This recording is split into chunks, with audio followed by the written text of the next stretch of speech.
Well, I just got to accept we're a grinder team.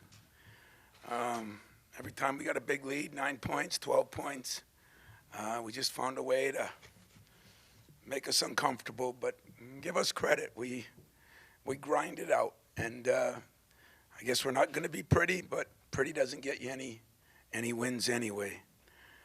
Before I go into anything, I got to tell you that, I do a lot of work to try to somewhat control the Izzo. And if there's things not being said, I, email them, I talk to them, I catch hell both ways if too much is being said, if not enough's being said. But I got to be honest with you. I was kind of getting upset at the chance of Dakich until I got in the locker room and I asked, what was that all about? And somebody read me his tweets, the social media.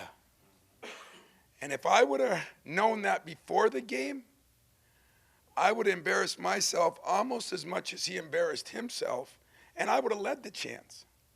Because calling us whiners and that is kind of unprofessional. Classy broadcasters like George Blah and everybody else wouldn't even think to do something like that on TV.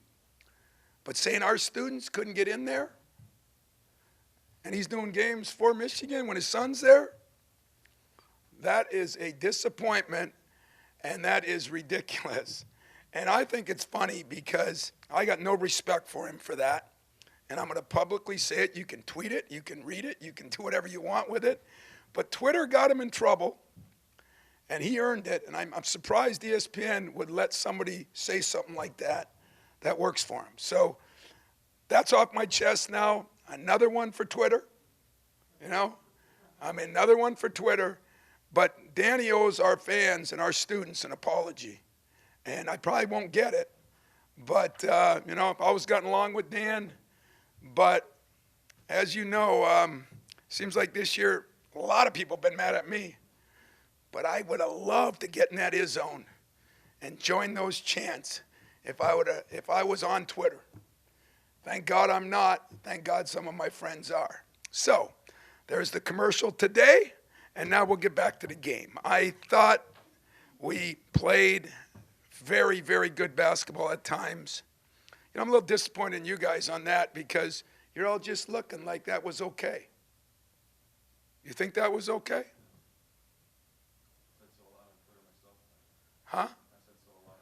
God bless you, except I don't tweet or I'd say it. But I'll say it publicly. That way everybody knows who's saying it. But I thought at times we played really good basketball. I'm telling you, that is a good basketball team. They've got veterans, talented guys that are hard to guard. We struggled with the dribble penetration in that first half. We had a couple guys that just couldn't guard anybody. And I thought Miles had a very average game, and I told him it after the game. What I really liked, though, is when he gave up 5 points in a row, it was the first time in a while that, it was a gut check for him.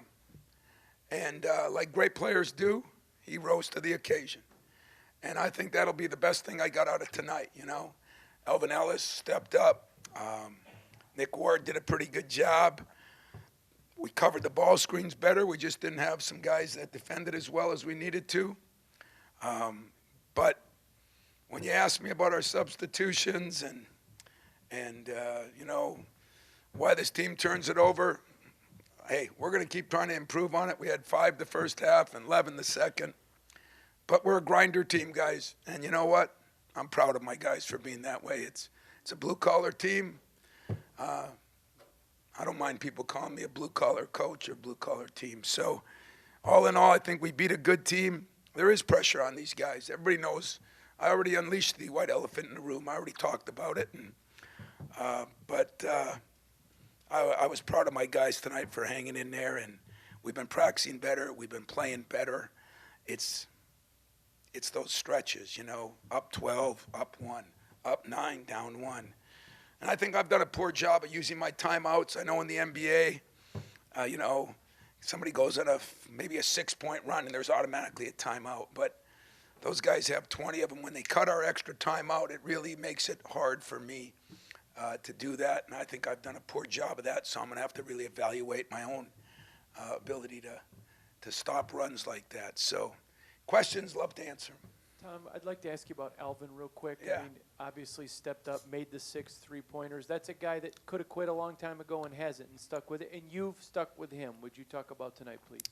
Well, it's funny because I started my pregame speech out with when I got in this morning and did some work, and I walked into our video room and I heard the ball bounce. I looked down and there's Alvin Ellis shooting with one of my GAs, and that's how I started out my speech, you know, because that didn't happen a lot in the last 3 years, and I don't know. Like I said, I think and everything tonight is about you get what you deserve, and Danny will get what he deserves, and Alvin got what he deserves. So it's America's a great country.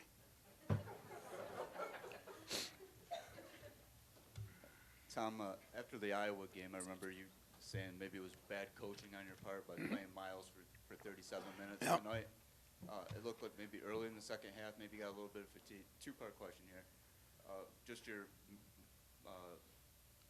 managing his minutes, and then is Nick Ward getting to a point where you kind of know what you're going to get from Nick, as opposed to maybe hoping you're going to get it or waiting for it? Yeah, I have. First of all, on Miles, Dwayne Stevens did a great job. He deserves the credit. I told him we got to get him out before timeouts. We got to sit him a minute. We got to do this and that. 31 minutes, maybe that's a little low. If we can use those timeouts better, I think we can get him to 34 and yet get him more rest. But DJ did a hell of a job, deserves the credit on that. And on Nick Ward, you know, as all of you know, I enjoy the fracas that goes on in games or practices or at halftime.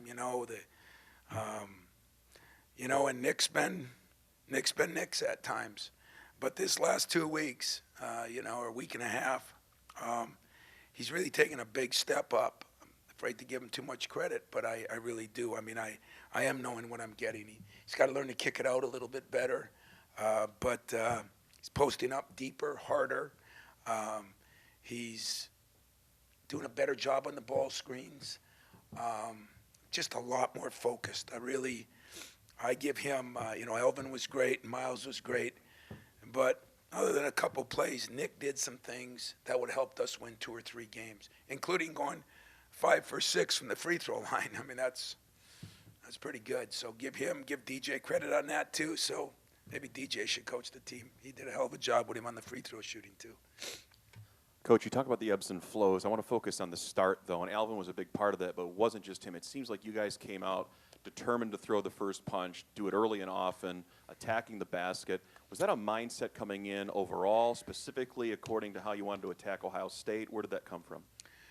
Well, we've been talking about it in practice. How are we going to bring these practices? I told you before the Michigan game, I thought we had 3 good practices. After this game, we had a bunch of good practices, and we're going longer. People wonder why we're playing more people. We're going 2.5 hours, which this time of year is really weird. But there's so much teaching to be done. There's so many young guys. It's just the way I have to do it. And to be able to practice like that good at this time of year, I think speaks volumes for the guys. And so I told them, I apologized to them. I said, this is what we got to do, and we're going to do it. And they're jumping in. And I thought we did come out. My whole battle cry is, can we take the practice to the game? Can we take the practice to the game? And I thought we did that. With all those punches, we still have our moments when all of a sudden we just didn't guard anybody for that one stretch. And that's odd. I don't know what they ended up shooting, 41%. They were down in the 30s quite a bit of the time. So, we did a decent job on that. But, we wanted to get off to a good start, especially with our home crowd. I thought they were great. And guys were great. Guys, I'm telling you, that's a good basketball team. And sometimes we had those 4 freshmen out there, and they had some veterans, and it's different to look at it from the bench because sometimes it looks like boys against men, except for Miles. Obviously, Alvin had the big day, but you had a couple other role players with big moments. Kyle Arns shoots that 3 with confidence. Joshua Langford with the putback dunk. Those were big plays that kind of kept spurts going or in big moments. your role players, some of those younger guys, how essential is it that they continue to play with confidence like that? And where, do you feel those guys are in a different place than they've been? Well, I've been telling you guys about Josh Langford forever. He's got a sweep and go baseline. First play of the game, sweeps and goes baseline. Last game he did that, and the offensive rebound. And I said he'd be a Charlie Bell, a Jason Richardson, whatever, Gary Harris, all the guys that did such a good job at that position. And I spent a lot of time talking to him about it in the last 3 weeks. And he's starting to, I can see him starting to come on it. He's starting to do a better job. He's getting better defensively. He's going to be a hell of a player because he's smart, he works, and he cares. And so I thought he did a great job. Kyle Arns has been playing a little better. He's the one guy that can shoot the ball. So if we can get Miles some minutes with him, and, that was good. But you're right, we had a lot of role players. I mean, Cassius, did a lot of great things. He struggled defensively, but he has 9 assists and 3 turnovers. So, we're still growing in that area, but it's getting better. And I think the guys knew that we had a grinded-out game. And, in the locker room, I think they felt almost good about that. I mean, that's the way it's going to be for us. We're not gorgeous. We're just Valentine's. Nobody probably got any cards on our team. We're not the darlings of Valentine's Day. We're just the grinders. Back to Alvin Ellis. He talked about wanting to stay here and not transfer and earn his playing time. You think about the game he had today and Minnesota, how thankful are you that he chose to stay and grind it out, so to speak? Hey, there were times, that I questioned Alvin Ellis, and what I thought he did for 2 years was not what you need to do to play at this level. Last year he started getting a little better, and this year, he had the one thing that this team doesn't have a lot of. He's tough. He's a tough kid, and he started making shots. But believe it or not, he's been really good defensively the last 3 games, and. So I'm happy for Alvin. Anytime a kid goes through tough times, and this day and age when everybody transfers, quits their job, get a new job, change here, change there, go to 3 high schools, 4 AU teams, all the things. He did. He gutted it out. And you know what? It might end up being a heck of a deal for him and a great way to go out as a senior. So my hat off to Alvin. I'm happy for him, proud of him, and excited because hopefully it'll teach him life lessons that you don't just get to leave places. You got to, sooner or later, you got to look in the mirror and say, am I doing my job? And I think he's done that, and he's worked a lot harder, and good things are happening. Tom, you talked about wanting to get out, push the pace, and run a lot, 20-4 on the break. Did you feel like you wore them down with that tempo? Well, a couple things that happened tonight, points off turnovers were 20-19. Usually when we're up, in turnovers, that kills us. Second chance points 12-8. Fast break points 20-4. But probably the best stat of all, and that's what you gotta love about this team. 20 assists on 25 baskets. Very unselfish play. Very, Nick missed a couple of kickouts, but other than that, guys are looking for one another probably too much sometimes, but. Yeah, I was pleased how we ran. I was pleased, that pass Cassius through to Miles was an incredible play. And there's going to be a lot more of them if we can just get a little more consistent, a little less turnovers. You're going to hear that until hopefully March. Mentioning the turnovers, I know that you've addressed them, but are some of these turnovers, specifically, we look at Cassius, he's throwing them, baseline, nobody's there. A couple of Miles, goes up, maybe trying to make a cross, pass to the corner when maybe he didn't have to. Is it guys trying to do too much, or is it just careless? Well, some of them are those freshmen trying to do too much. Sometimes guys try to do too much because other guys aren't doing their job. Once in a while, guys aren't rolling or in the position they need to be in. And once in a while, be honest with you, defenses are pretty good. And we said about, Thad's defense, they get their hands on a lot of balls. We warned Miles that if you're driving, there's going to be guys slapping at it. And they did a good job of that. So sometimes the credit goes to the other team, too. And I thought that, Ohio State, we punched them 3 times, and they answered the bell all three, give them credit on this, on the road too.